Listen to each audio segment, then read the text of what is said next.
Morning मेरे प्यारे बच्चों, कैसे हैं आप लोग। उम्मीद करता हूँ आप लोग बहुत स्वस्थ होंगे, बहुत बढ़िया होंगे, अपना पूरा ध्यान रख रहे होंगे जैसे आप फिजिक्स का पूरा ध्यान रखते हो और मैथ्स का पूरा ध्यान रखते हो। आप लोग से बहुत अच्छा लगता है जब आप लोग के कमेंट्स आते हैं कि आप लोगों को मेरे फिजिक्स और मैथ के वीडियोस से काफ़ी हेल्प मिल रही है आप लोगों की स्टडी में, जान के बहुत अच्छा लगता है। तो उम्मीद करता हूँ कि आप लोग ऐसे ही जुड़े रहोगे।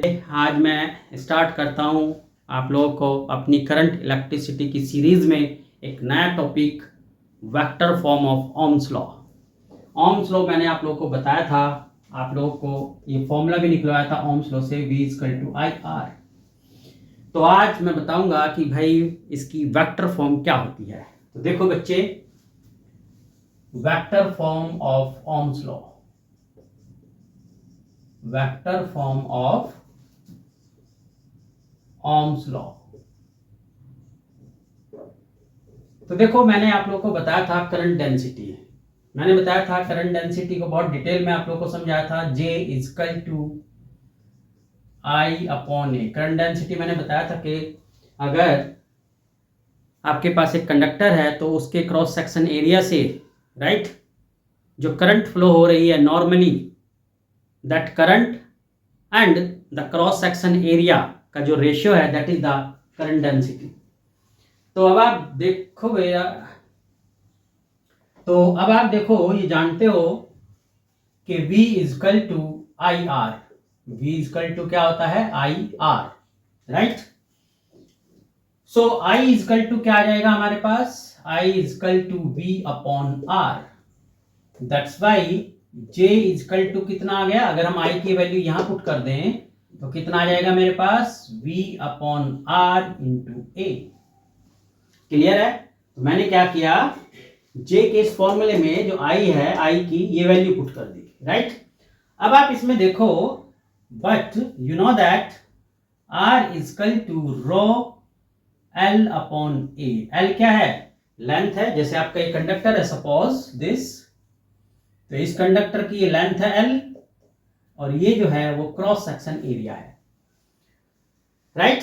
तो अब ये वैल्यू यहां पुट करेंगे, so this implies that J=V/R की पोजीशन पे पुट किया हमने ये L/A × A। तो ये A कैंसिल, सो हमारे पास आ जाएगा J= how much? V/ρL। But you know that V/L = electric field. V/L की वैल्यू क्या होती है? Electric field. So this can be written as E/ρ। तो अगर ध्यान से देखो तो ये रिलेशन आ गया किसमें? इलेक्ट्रिक फील्ड, करंट डेंसिटी और रेजिस्टिविटी में। बट मैंने आप लोगों को बताया था 1/ρ = सिग्मा, यानी सिग्मा क्या है? कंडक्टिविटी। तो J= कितना आ गया हमारे पास? σE।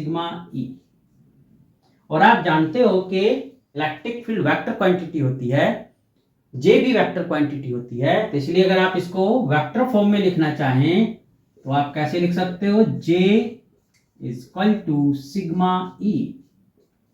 और यही हमारा क्या होता है? Vector form Ohm's law. इसी को हम लोग क्या बोलते हैं? Vector form of Ohm's law. तो अब इसमें एक खास बात आप देख रहे हो कि जो करंट डेंसिटी है वो इलेक्ट्रिक फील्ड के डायरेक्टली प्रोपोर्शनल है। तो यानी जहां पर इलेक्ट्रिक फील्ड कम होगा वहां करंट डेंसिटी भी कम होगी, जहां इलेक्ट्रिक फील्ड ज्यादा होगा वहां करंट डेंसिटी भी ज्यादा होगी, और जहां पर इलेक्ट्रिक फील्ड की वैल्यू 0 होगी वहां J की वैल्यू यानी करंट डेंसिटी की वैल्यू भी 0 होगी। दैट्स वाई करंट भी 0 होगी, राइट। क्लियर है मेरी बात? तो ये था हमारा ओम्स लॉ। और हाँ, एक बात और ध्यान दें इसमें, करंट डेंसिटी और E की जो डायरेक्शन है वो सेम होगी। तो इसको हम लोग बोलते हैं vector form of Ohm's law. Clear? I hope कि आपको ये बात बहुत समझ में आई होगी और आप इसको अच्छे से देखोगे, करोगे, सेल्फ इसको प्रैक्टिस करोगे। नहीं आए तो फिर से मुझसे डिस्कस करोगे, राइट। तो चलिए, अपना पूरा ध्यान रखना। Okay, bye bye.